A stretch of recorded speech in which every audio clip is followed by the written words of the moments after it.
somewhat interesting. Whatever you know, well, you know, but before we'll do that. And what I'll do now is just as soon as Alex says please join me in welcoming and I want to just make sure. Okay, I'm in business. Let me give you. I do not. No, thank you. Give me just a second, Alex. Absolutely, yeah. Whenever you tell me. Okay, yeah, I'll look at the brick wall, and when I see you, I'll start.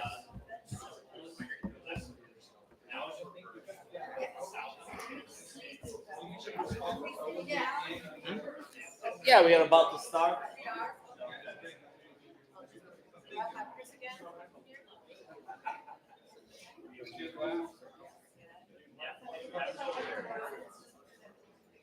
Okay. Thank you. Dale was just noticing one great thing is they work. I just can't use them because I don't have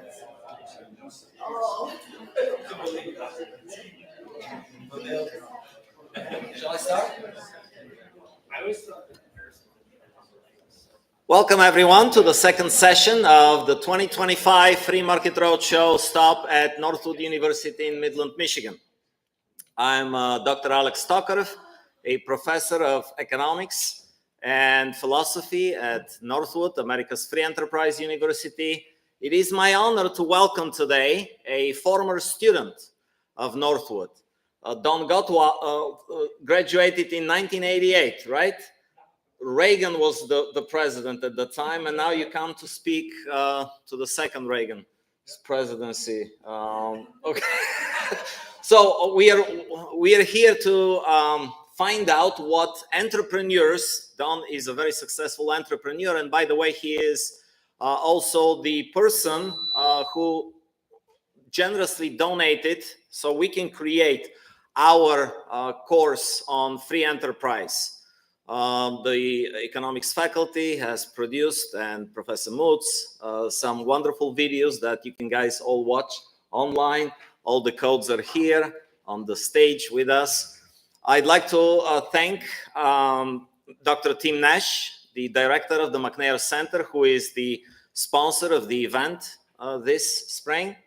To thank President Kent McDonald and the leadership of Northwood University for supporting all that's happening, Stacy Tetloff and her team, because this is the first time that I don't have to worry about any details. They've been handling everything in a way that I can never imagine possible.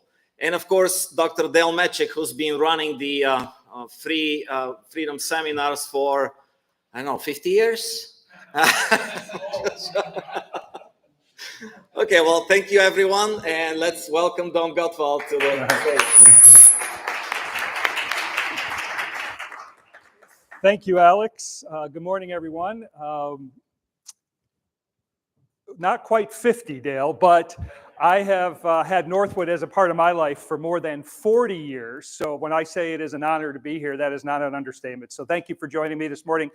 I was asked by Alex to share some ideas that have a material impact on U.S. businesses as we address this topic of reforms entrepreneurs want from today's Congress and the White House. So I'm sensitive to, the question was entrepreneurs. So in preparation for today, I did reach out into my network, maybe 36 friends and business colleagues who are entrepreneurs, business owners, senior business leaders.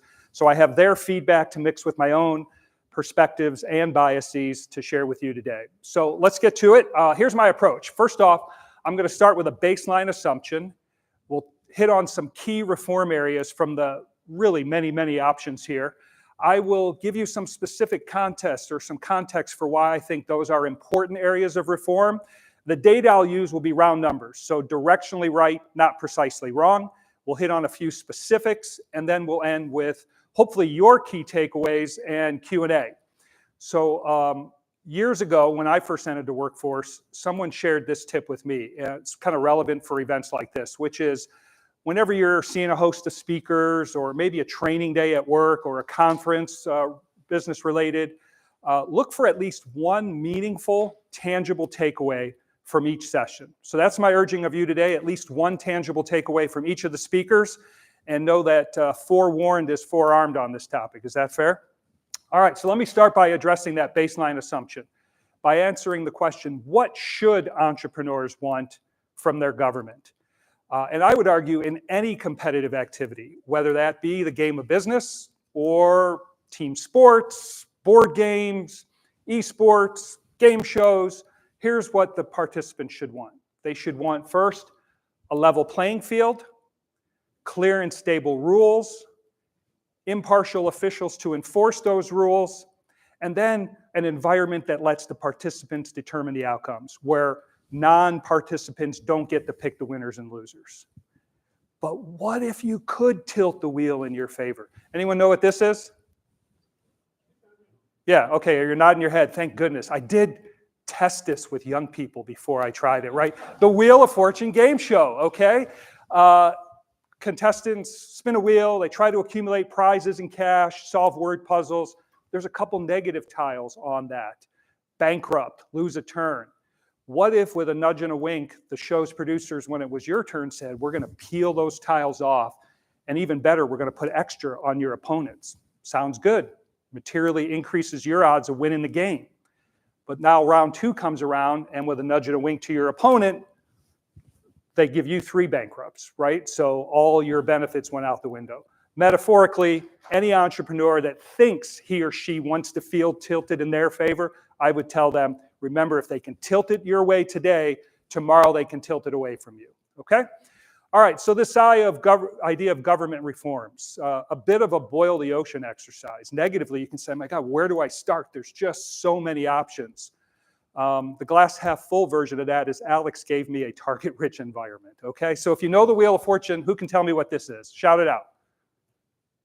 This isn't Ryan Seacrest to launch New Air, I was told, right? What is this? Anyone? Somebody said bonus round. Who said bonus round? Yeah, these are the letters. Is that you? Good, I have a gift card for you after. Thanks for playing along. See me after. Starbucks gift card. It's a game. Let's play, all right? So R, S, T, L, and E are the letters they give you if you're the contestant that makes it through the rounds of Wheel of Fortune to get to the bonus round, go one-on-one with a puzzle. So we're going to use this as a mnemonic framework to hang the reforms that I would suggest today. So let's get started with that. And we'll start with R. And R stands for reincarnate, sorry, Freudian slip. R stands for reduce regulation, all right? We've heard Jarrett and Michael and Barbara talk about regulation.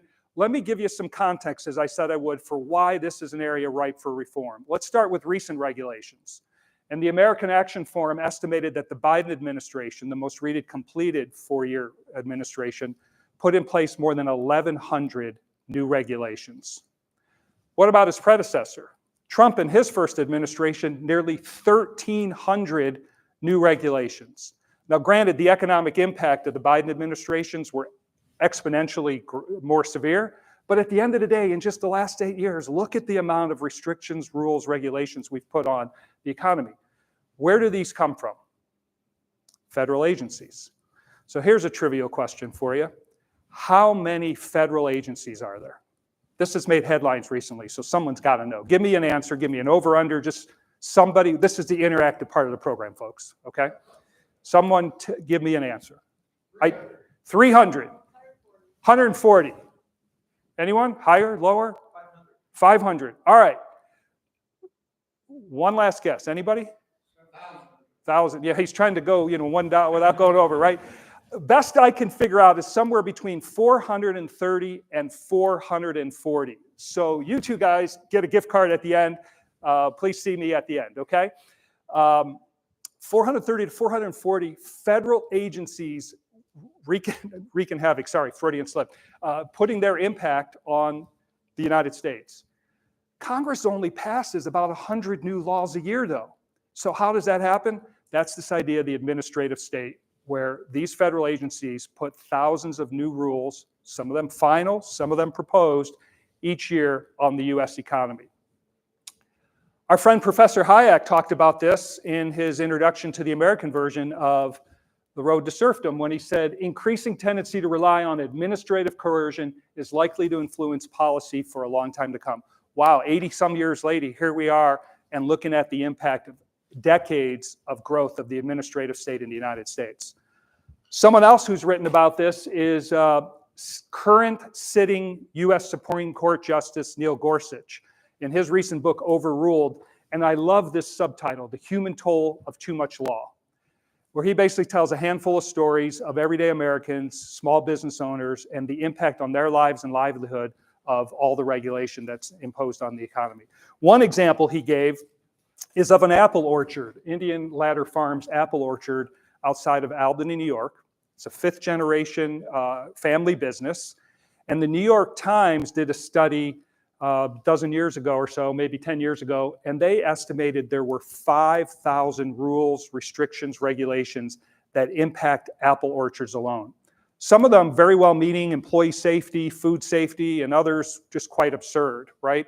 In fact, one lawyer that works with these small businesses in the apple orchard business, you ever been to an apple orchard? It's like pick apples, apple cider, that's an apple orchard, 5,000 rules.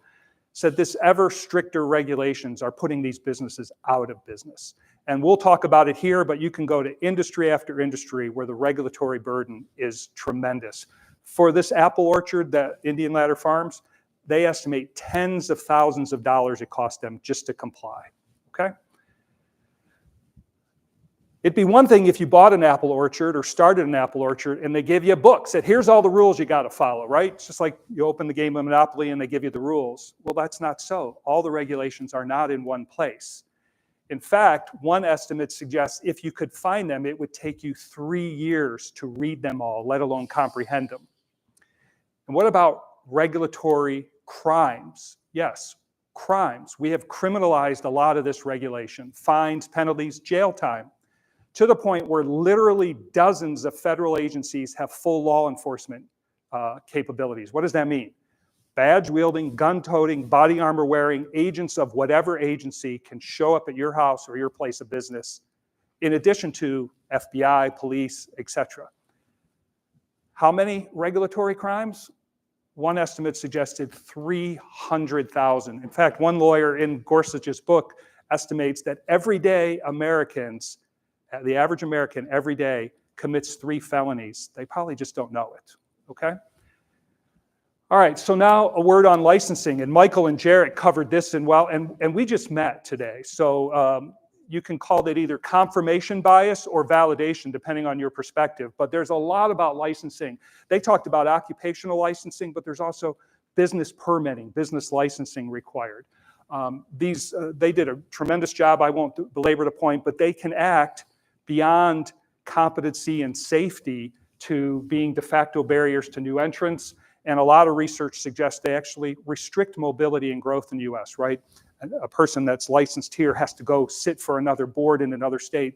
That reduces their likelihood of want to move to that other state. Little history here. 75 years ago, 1 in 20 US workers needed a license. And again, Jared and Michael covered this, but today that number is about 1 in 4. And Jared, I actually read some of your stuff where you talked about how the redundancy here, the city of Detroit requires an occupational license of someone that already has been licensed by the state of Michigan. How absurd is that, okay? Speaking of absurd, from a business permitting standpoint, let me tell you a story about Marty the Magician and Casey the Rabbit. This guy, Marty Hahn's a magician. And 10, 12, 15 years ago, he kind of made national headlines because he showed some of the absurdity in this licensing area.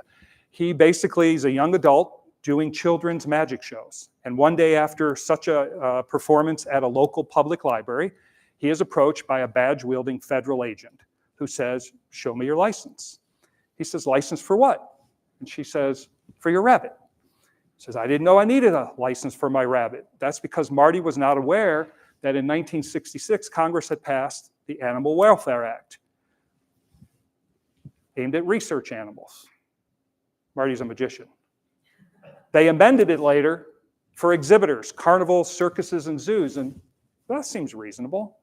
But later, the bureaucrats at the agency expanded the rules to include animal acts and educational exhibits, hence ensnaring Marty and Casey. So Marty applies for, gets a federal license, and the wonderful part about that is that subjects him to home inspections. Yes, home inspections, where the agents come to your home and inspect your 3-pound rabbit and how you're taking care of it. Whenever Marty left the local area, he had to file a travel itinerary with the U.S. Department of Agriculture for his rabbit. And he had to file a disaster contingency plan, what would happen in the event of a natural disaster. And the agency took 4 years to amend these rules. Marty hired an outside expert, talk about the cost of compliance, to help him write a 28-page disaster recovery plan that upon submission was told, this seems a little light given all the things this is supposed to cover. For a 3-pound, let me pull a rabbit out of my hat, okay? All right, so with this as a backdrop, what can we do? Well, first off, and we heard a little bit about it here, let's pair these inconsistent and overlapping regulations. Remember the apple orchard? Best I could tell, at least a half dozen federal agencies have jurisdiction over the running of a family apple orchard. Remove licensing barriers. I won't belabor this point, but my own example is in Texas. It used to take a hair braider more than 300 hours to get officially licensed, but an EMT only took 150. They've since amended that. Specific reform sectors, Barbara hit briefly on energy, but I heard this from my circle that I sought input from. Look, we can't build the necessary energy infrastructure with the permitting and the zoning laws here. So the current administration, I think, is really trying to tackle this. We'll see how they do. Healthcare, they talked about the certificate of need laws, right? The things we do to stifle innovation, stifle competition, need to go away. All right, so that's R. Let's go to S. I'm going to call this one sustain small business. Why small business? Small businesses are defined as employees, 500 or fewer employees, and they represent 99.9% of all businesses in the United States. They account for about half of all the jobs, but they continually come under increasing regulatory burden. Nearly 800 new rules applicable to small businesses alone in 2024. And that complexity, as we saw with the apple orchard, drives costs that favors large business. Remember, the goal would be a level playing field. A small business doesn't have the depth of resources, lawyers, accountants, to comply. So Milton Friedman had something to say about regulation and as it applies to small business, and he often differentiated between pro-free enterprise regulations and pro-business regulations. Pro-business regulations often mean pro-existing business regulations. They serve as barriers to entry.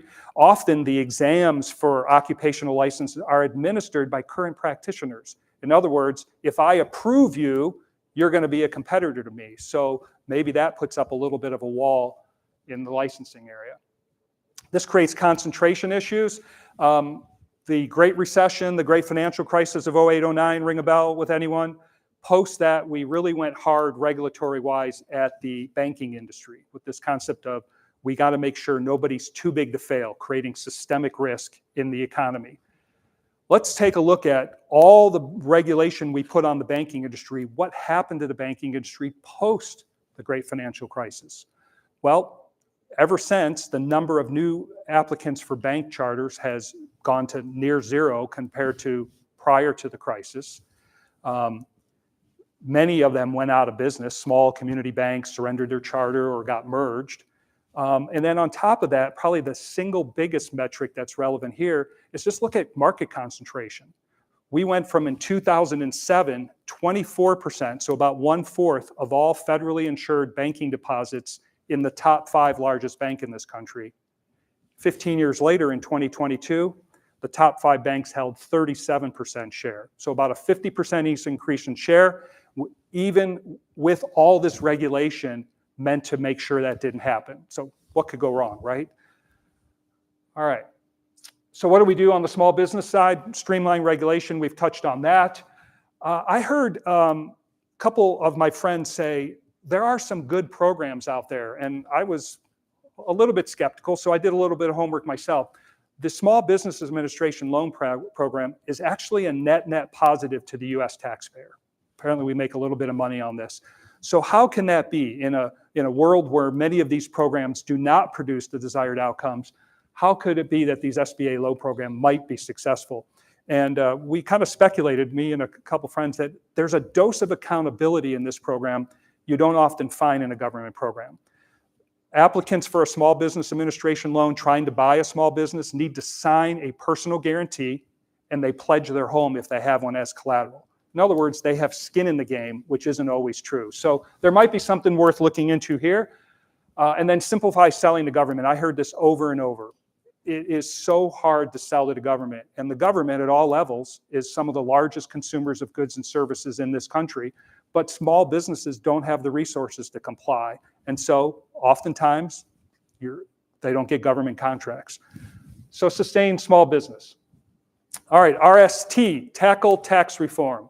We know there's a host of taxes that businesses are subject to, including employment, property, income, and tariffs, right? So the tax code often gets talked about, how complex it is. We went from a few dozen pages a little over 100 years ago to thousands of pages. This doesn't count the hundreds of thousands of explanatory guidance in our tax code. If I were going to bring a chainsaw to government, this is where I think I would start in the tax code. The White House Office of Information and Regulatory Affairs estimated Americans would spend in 2024 nearly 8 billion hours filing and complying with the tax code. The Tax Foundation did some simplifying math on this and suggested that value of that is more than $500 billion. That's 2% of GDP almost, tied up in complying. This isn't the cost or the value of the tax dollars spent. This is just the work to comply and not go to jail. In US businesses, that's a couple $100 billion, quarterly estimates, et cetera, et cetera. In the end, again, this favors larger entities when we're looking for a level playing field. What do we do on the tax code? Well, I heard from several of my friends, we have to codify something. There's too many sunsets. Headlines today are the 2017 Trump tax cuts that expire or sunset at the end of 2025.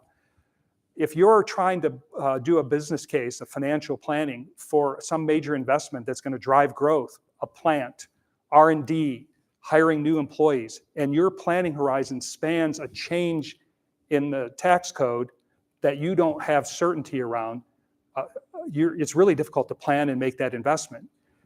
At the end of the day, a modest change in tax rates could make or break a business case, right? And the uncertainty around tariffs, I think I heard someone say as well, certainly. Remove special interest carve-outs. What does that mean? Well, a lot of our tax code exempts certain types of businesses, certain sizes, certain industries, et cetera. Today, we're talking about exempting tip income, overtime. This, again, does not create a level playing field. So we need to get rid of these special interest carve-outs. And then this was a big one for many entrepreneurs. We are about to go through in the United States the single biggest transfer of wealth in the history of our country. And as baby boomer generation transitions its wealth to its younger generations. And much of that wealth is tied up in small businesses. Right now, it's very expensive to transfer that. And if we can't get those small businesses to not only survive, but thrive, that will threaten many, many local economies across the country. Probably the single biggest poster child for this that we often hear about is farms, right? So a farm, which tends to not be a very, high margin, profitable business, a lot of the value of it's tied up in the land. And if you transfer that farm, you got to pay taxes. You got to sell some of your land to generate the cash to pay the taxes. The value of your business has diminished, or perhaps even your ability to do business as a farmer is diminished. So we really need to pay attention there. And then depreciation, without getting into mundane accounting. I did have an accounting professor in grad school once tell me, accounting has the half-life of a beer. So if there's any accounting people in here and I get this wrong, just forgive me. But at the end of the day, our current depreciation schedules often require us to depreciate productive assets longer than their actual useful life, or with the time value of money, inflation, you don't actually get to recapture what you actually paid for that asset over time. That stifles investment that can drive growth in this country. All right, so that's Some things we could do on the tax side. So RSTL, this one's easy, legislate. What do I mean by that? Clearly, we've had multiple people talk today about how Congress has delegated too much at the federal level, state legislatures at the state level, to their agencies. They need to rein in spending, and then they need to legislate without creating an undue burden on American business. A couple areas ripe for it, and I heard this from many in my circle. We need to bring our legal framework into the 21st century around emerging trends on cybersecurity, data protection, artificial intelligence.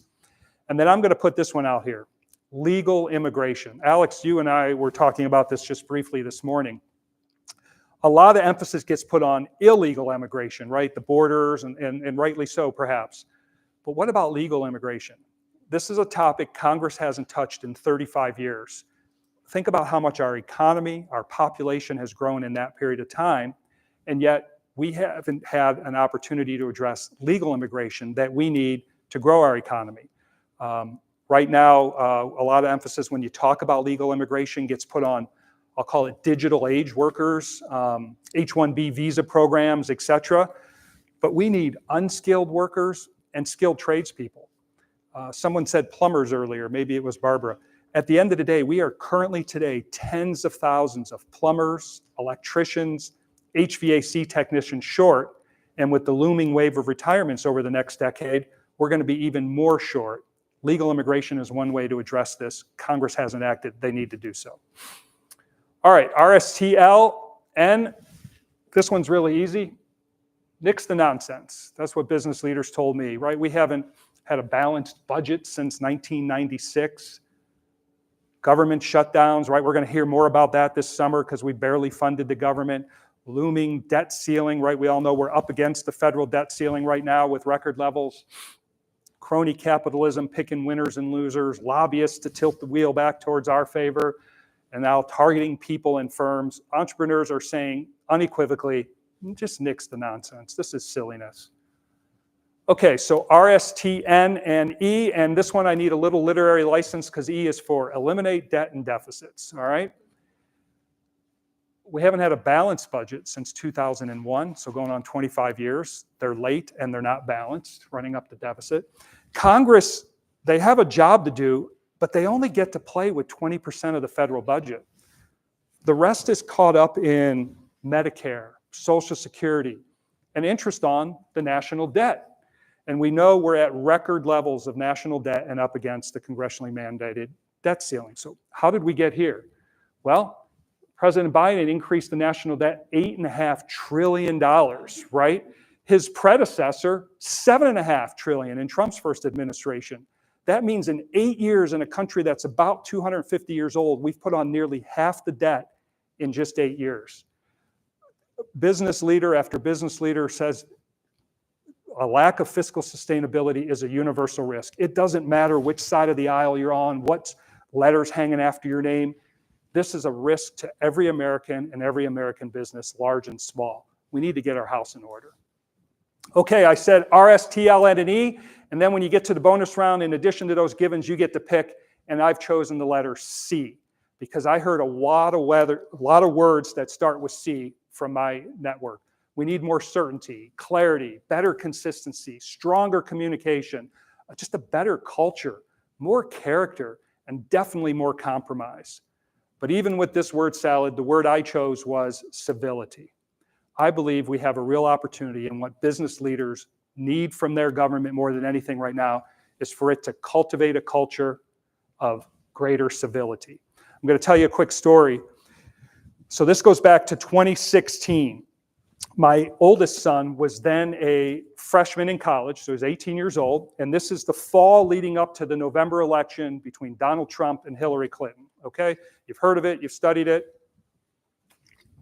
And he's home on fall break, and we are watching college football, and when it's done, we're just channel surfing. You guys still channel surf? Is that a thing? Yeah? Okay, thank you. And we end up on C-SPAN in a 1992 presidential debate between the incumbent, George H.W. Bush, Bill Clinton, before his first electoral win, and the independent candidate, H. Ross Perot. And we watch maybe the last 25 minutes of this. And when we're done, my son says, how far we've fallen in less than 25 years. I said, what do you mean? He said, these people were generally civil to each other. They rarely talked over each other. They certainly didn't yell at each other or call each other names like kids on a playground. And they had real policy points that they could articulate and could articulate the differences between their perspectives and their opponents. He watched 25 minutes of a debate and he came to that conclusion. And I said, wow. Now, I'm not going to sit here and try to give you all this hyperbole that it's worse than it's ever been, because it probably isn't, right? We're not caning or knifing each other on the House floor in Washington, D.C. and this kind of stuff. But let's stop and think about our tolerance for this level. Imagine who's ever held a job of any kind, now or ever? Great, okay. Who didn't raise your hand but hopes to someday, right? Okay. Imagine you go to work, or you do work someplace where the CEO speaks to his or her employees, customers, shareholders, suppliers, the way our most senior elected and appointed officials speak to each other, speak to their competition, speak to us as their citizens. We're their customers. We'd run them out of town so fast they wouldn't know what hit them. So why do we tolerate it from our most senior government officials? And frankly, not just tolerate it, why do we encourage it in some kind? So I believe there's a real opportunity for us as business people to help require a stronger culture of civility out of our senior elected officials. Dr. Orville Watts, I believe, in his introduction to the Northwood idea, talked about, and this is something that resonated with me as I went through school and eventually entered the workforce, business is a noble profession. It falls on us to rein in our elected officials. All right. All my career, I've been told it's not just what you do, it's how you do it. There's performance reviews, right? The key salesperson that's not a team player often gets nixed in the right organizational culture. This is why I say we need a stronger culture of civility. Okay? So let's bring it home. I shared with you some key reform areas and gave you a little bit of detail around why I thought that was important, and then hit on a few specific reform areas. We could have spent my 30 minutes on any one of those topics, so real high level. But in the end, we're trying to make sure we have a level playing field. We don't use the tax code to pick winners and losers, and get Congress to do its job, which it means it needs to compromise. By definition, that's Congress's job. So how did we get here? Well, we didn't get here overnight. It took decades. It took generations. And frankly, a lot of it happened on my generation's watch, my parents' generation's watch. So what comes next? Given all the government interference in the economy and in business today, are we just, the US, inevitably going to decline? Well, WDHS, what did Hayek say? Thanks, Dale. I really appreciate that. I have no more gift cards, but thanks for chuckling. At the end of the day, one of the big criticisms of Hayek's seminal work, The Road to Serfdom, was this idea of the slippery slope or the inevitability thesis, that he was basically suggesting that once the government interfered at all in the economy, that country's economy was destined for a totalitarian state.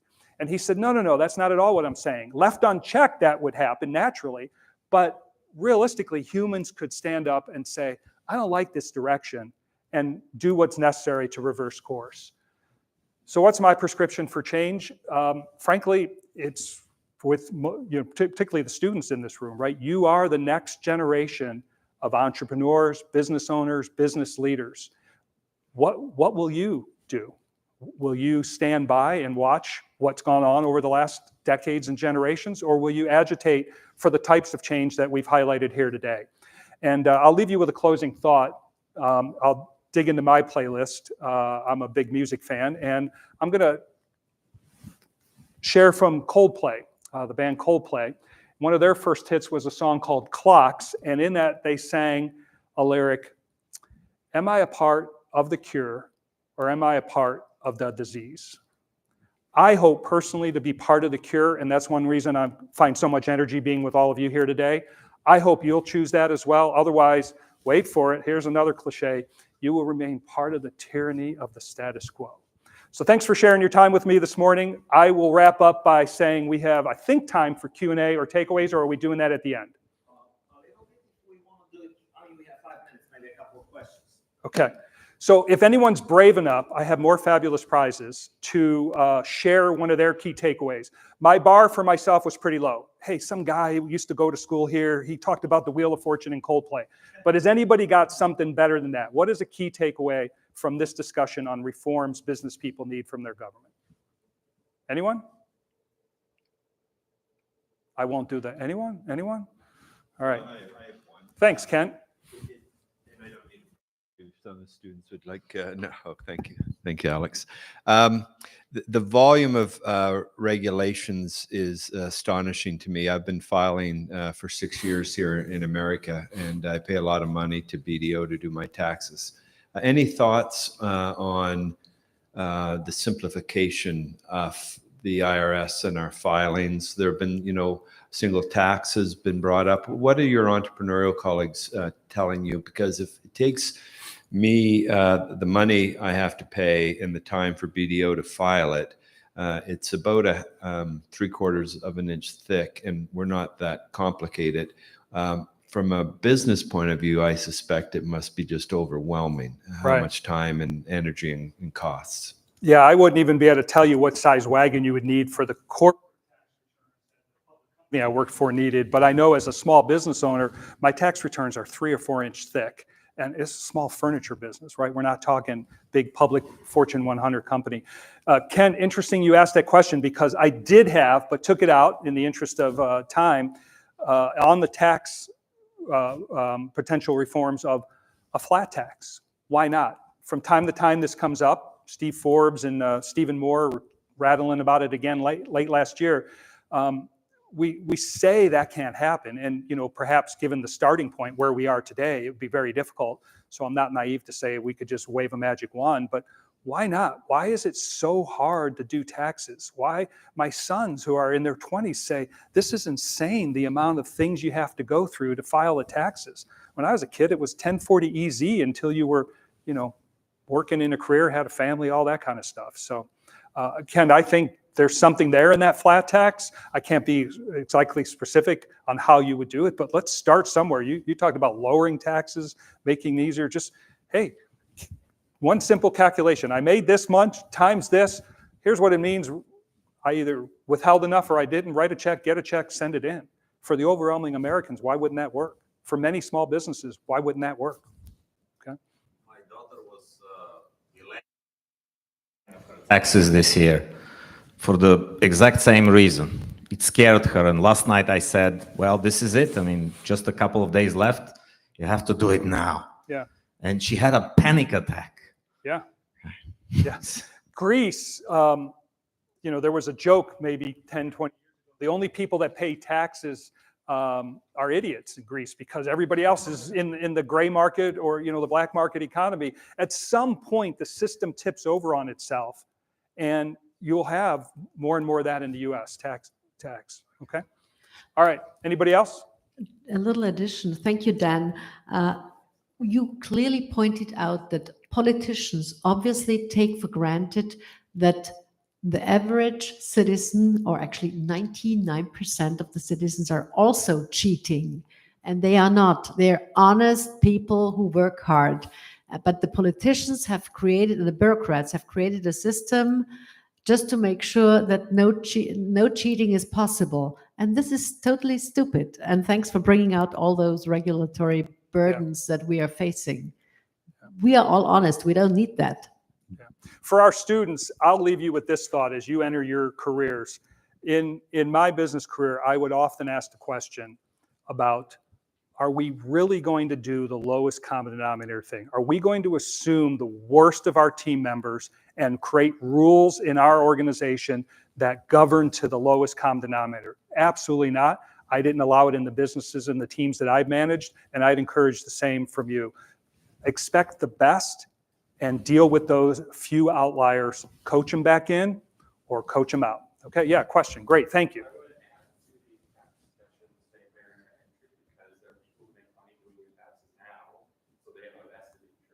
Yeah.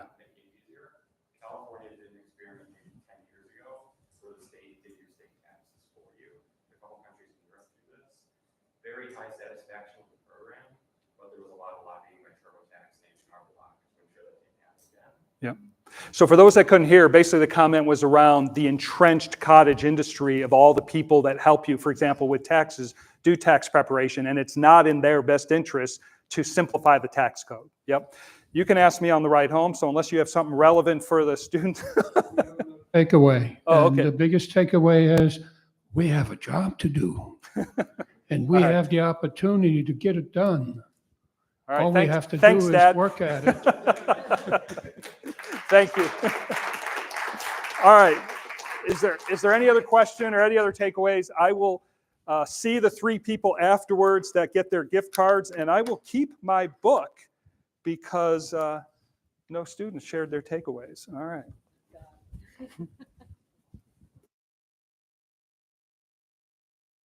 Thanking